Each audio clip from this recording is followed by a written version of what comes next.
घ्यायचा असतो आणि ब्रिज, इम्प्लांट असं बरंच काही आपण ऐकलेलं असतं, पण नक्की काय करून घ्यायचं हे कन्फ्युजन मात्र असतं.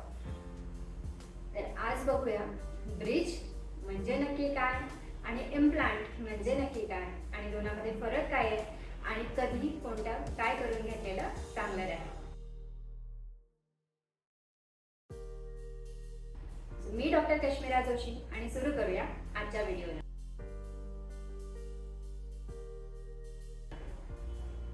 तर कसं आहे, ब्रिज म्हणजे नक्की काय, तर आपण ब्रिज बद्दल ऐकलेलं आहे, पाहिलेलं आहे. जेव्हा दोन्ही बाजूचा सपोर्ट घेऊन मध्ये बांधलेला असतो तो ब्रिज. सो अगदी तशाच प्रकारे जेव्हा पुढच्या दाताचा आणि मागच्या दाताचा सपोर्ट घेऊन आपण जेव्हा मध्ये काढून टाकलेला दात रिप्लेस करतो तेव्हा त्याला आपण म्हणतो डेंटल ब्रिज किंवा दातांचा ब्रिज बनवलेला असतो. तो पुढच्या आणि मागच्या दाताचा सपोर्ट घेऊन बनवलेला असतो. तर हा डेंटल ब्रिज जो आहे तो जेव्हा पुढच्या आणि मागच्या दाताच्या सपोर्टने बनतो तेव्हा असं होतं की आपल्याला पुढच्या दाताला आणि मागच्या दाताला थोडंसं शेप करून लहान करावं लागतं. ते लहान केल्यानंतर जेव्हा आपण त्याच्यावरती ब्रिज बनवतो तेव्हा तो काहीसा असा दिसतो. सो ह्यामध्ये हा दात आणि हा दात मधला दात रिप्लेस करण्यासाठी थोडासा लहान केला जातो, शेप केला जातो आणि त्याच्यावरती आपला ब्रिज येऊन बसतो. सो या ब्रिजचे फायदे काय, तर नंबर 1, आपला जो दात नाहीये तो बसवला जातो. आपला दात जो इकडे काढून टाकलेला आहे तो भाग फंक्शन मध्ये आल्यामुळे, चावता यायला लागल्यामुळे त्याच्या खालच्या दाताला चावता येतं, खालच्या दाताला सपोर्ट मिळतो, आपली चावण्याची क्षमता वाढते. आणि आता ह्या ब्रिजचे तोटे काय आहेत, तर नंबर 1 आणि सगळ्यात महत्वाचं म्हणजे पुढचा आणि मागचा चांगला दात विनाकारण आपल्याला थोडासा लहान करावा लागतो मधला दात रिप्लेस करण्यासाठी. त्याचबरोबर त्या दाताला लहान केल्यामुळे काय होतं, तर त्या दाताला सेन्सिटिव्हिटी येण्याची शक्यता वाढते. अर्थातच आपण लहान केल्यामुळे त्याला सेन्सेशन्स वगैरे आपल्या खाण्यापिण्याला पोहोचण्याची शक्यता वाढते, त्यामुळे त्याला सेन्सिटिव्हिटी येऊ शकते. ही सेन्सिटिव्हिटी कमी करण्यासाठी आपल्याला भविष्यात जाऊन त्या दाताला रूट कॅनल करावं लागू शकतं. सो जर का आपल्याला पुढच्या आणि मागच्या दाताचं रूट कॅनल करायचं असेल आणि त्याच्यावरती ब्रिजही द्यायचं असेल तर आपलं कॉस्टिंग तर वाढतंच, प्लस 2 दातांचं रूट कॅनल केल्यामुळे तेही आपल्याला करून घ्यावं लागतं. त्याचबरोबर दुसरं काय होतं, तर जेव्हा आपण ब्रिज करतो तो ब्रिज हा दाताच्या भागामध्ये, जो दात नाहीये त्या भागामध्ये दात मात्र येतो, पण आतलं खालचं जे बोन आहे त्याला कोणत्याही प्रकारचा सपोर्ट मिळत नाही. त्यामुळे ते खालचं bone over a period of time resolve व्हायला किंवा झिजून जायला सुरुवात होते, मध्ये गॅप निर्माण होण्याची शक्यता होते. सो ह्या सगळ्या गोष्टी ब्रिजमुळे होऊ शकतात. आता बघूया इम्प्लांट म्हणजे काय.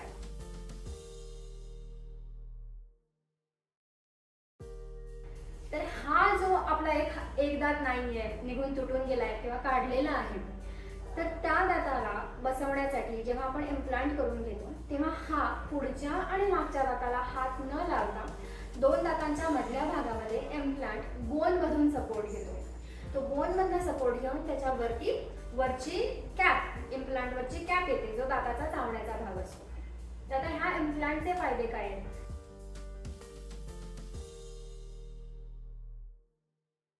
तर अगेन सगळ्यात महत्वाचं म्हणजे पुढचा आणि मागचा नॅचरल दात आपला हात न लावता तसाच्या तसा छान हेल्दी राहतो.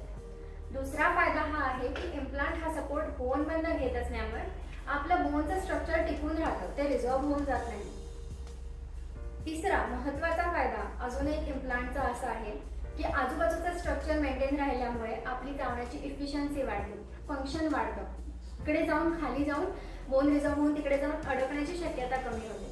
सो ह्या सगळ्या महत्वाच्या फायद्यांसाठी इम्प्लांट हे एक खूप चांगलं सोल्युशन आपल्याला सध्या उपलब्ध झालेलं आहे. तर आता ह्याचा तोटा काय असू शकतो, तर कधी कधी काही रेअर केसेसमध्ये आपली बॉडी इम्प्लांट ऍक्सेप्ट करत नाही. काही अंडरलाईन मेडिकल सिच्युएशन्स असतील की आपला अनकंट्रोल्ड डायबिटीज आहे, शुगर लेवल आपली मेंटेन ठेवता येत नाहीये, तर त्या केसमध्ये आपल्याला शुगर लेवल कंट्रोल करून मग इम्प्लांट करावा लागतो. अर्थातच आजच्या उपलब्ध टेक्नॉलॉजीमुळे बऱ्याच गोष्टी कंट्रोल करून आपल्याला इम्प्लांट करणं सहज शक्य होतं. कधी कधी इम्प्लांट करणं ॲडवायजेबल असतं, तर कधी कधी बोन उपलब्ध नसेल तर ब्रिज करणं ॲडवायजेबल असतं. दोन्ही गोष्टींचे वेगवेगळे फायदे आणि वेगवेगळे तोटे आहेत. सो दोन्ही गोष्टींचे वेगवेगळे फायदे आपल्याला प्रत्येक केसमध्ये, तुमच्या पर्टिक्युलर केसमध्ये काय उपयुक्त आहे आणि काय गरजेचं आहे तर ते आपल्याला बघावं लागतं आणि त्यानुसार ट्रीटमेंट सजेस्ट करावी लागते. समजा जर का पुढच्या आणि मागच्या दाताचं रूट कॅनल केलेलंच असेल तर आपण त्यावरती कॅप करणारच असू तर कधी कधी ब्रिज हा ऑप्शनही योग्य ठरू शकतो. वेरॅज जर का पुढचा आणि मागचा दात एकदम हेल्दी असेल तर इम्प्लांट हा ऑप्शन योग्य ठरू शकतो, कारण आपल्याला पुढच्या आणि मागच्या दाताची हेल्थ मेंटेन करणं सुद्धा आणि खालच्या बोनची हेल्थ मेंटेन करणं सुद्धा तेवढंच आवश्यक आहे. सो जर तुमचा दात काढून घेतलेला असेल किंवा निघून गेलेला असेल आणि तुम्हाला तो रिप्लेस करायचा असेल तर तुमच्या डेंटिस्टशी चर्चा करून योग्य तो निर्णय तुमच्यासाठी तुम्ही घेऊ शकता. यावर तुम्हाला काही शंका असतील तर आम्हाला जरूर विचारा. आम्हाला तुम्ही कॉल करू शकता 9773777514 या नंबरवर.